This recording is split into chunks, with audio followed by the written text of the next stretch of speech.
Chapter 42. The Strange Family. It was a sweltering afternoon, and the heat had put everyone in a bad mood. Roz was standing in the shade watching her son out on the water.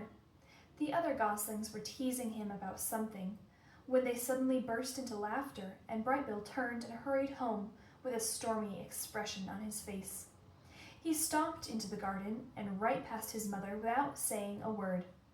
"What is wrong, Brightbill?" said Roz, as she followed her son into the nest. "Nothing," he squawked. "Leave me alone." "Tell me what is wrong." "I don't want to talk about it." "Maybe I can help." "Mamma, the other goslings were making fun of me."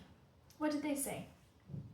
"They called you a monster and then laughed at me for having a monster mother." "They should know by now that I am not a monster. Would you like me to talk to them?" "No, don't do that. That'll just make things worse." The robot sat next to her son. "Mama, I know you're a robot, but I don't understand what a robot is." "A robot is a machine. I was not born, I was built." "Who built you?" "I do not know. I do not remember being built.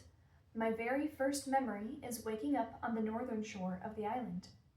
"Were you smaller back then?" said the gosling. "No, I have always been this size." Roz looked down at her weathered body. "However, I used to be shiny, like the surface of the pond. I used to stand straighter than a tree trunk. I used to speak a different language. I have not grown bigger, but I have changed very much." The robot wanted to explain things to her son, but the truth was that she understood very little about herself. It was a mystery how she had come to life on the rocky shore. It was a mystery why her computer brain knew certain things, but not others. She tried to answer Brightbill's questions, but her answers only left him more confused. "What do you mean you're not alive?" squawked Brightbill. "It is true," said Roz. "I'm not an animal. I do not eat or breathe. I'm not alive."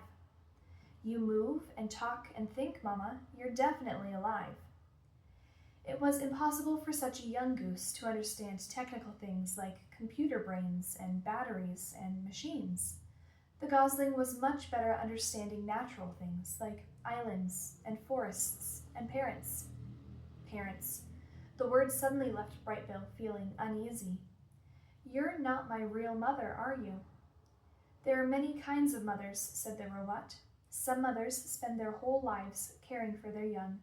Some lay eggs and immediately abandon them. Some care for the offspring of other mothers. I have tried to act like your mother, but no, I am not your birth mother." "Do you know what happened to my birth mother?" Roz told Brightbill about the fateful day in spring, about how the rocks had fallen and only one egg had survived, and about how she'd put the egg in a nest and carried it away, about how she'd watched over the egg until a tiny gosling hatched. Brightbill listened carefully until she finished. "Should I stop calling you Mama?" said the gosling. "I will still act like your mother, no matter what you call me," said the robot. "I think I'll keep calling you Mama." "I think I will keep calling you son." "We're a strange family," said Brightbill, with a little smile. "But I kind of like it that way." "Me too," said Roz.